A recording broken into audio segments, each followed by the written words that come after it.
வாழ்க்கை ஒரு வட்டம்ன்றது நமக்கு எல்லாருக்குமே தெரிஞ்ச விஷயம் தான்.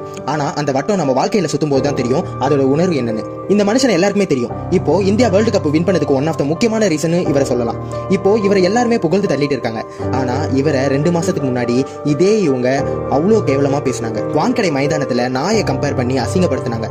நீங்களே யோசிச்சு பாருங்க, உங்களை ஒருத்தன் கேவலமா பேசினாலே அவ்வளோ கோவம் வரும். அப்படி இருக்கும்போது லட்சக்கணக்கான மக்கள் கேவலமா கலாய்க்கும் போது மனுஷன் உடஞ்சே போயிட்டாப்பு. இப்படி இருக்கும்போது இதை மறக்க வீட்லயாவது ஆறுதல் கொடுப்பாங்களான்னு பார்த்தா அதுவும் இல்ல. தன்னோட மனைவி ஒருத்தன் கூட சுத்திட்டு இருக்கா. நடந்த விஷயத்தை பார்த்து நொந்து போன ஹர்திக் பாண்டியா இதெல்லாம் இல்ல நான் வருவேன்னு சொல்லி வெறித்தனமா இந்த வலியையும் வேதனையும் ஒரு மருந்தா எடுத்து கடுமையா உழைச்சி வேர்ல்டு கப்ல ஜெயிச்சு காமிச்சிருக்காரு. எந்த கிரவுண்ட்ல லட்சக்கணக்கான மக்கள் அசிங்கப்படுத்தினாங்களோ அதே கிரவுண்ட்ல அவர் பேரை சொல்லி விசில் அடிக்கிறாங்க. நான் கம்பேக்னா இப்படி தாண்டா இருக்கணும்னு சொல்லி இந்த வீடியோ முடிக்கிறேன். வீடியோ பிடிச்சிருந்தா லைக் பண்ணுங்க, கமெண்ட் பண்ணுங்க, மறக்காம சக்தி ஸ்டேஷன்ல ஃபாலோ பண்ணுங்க.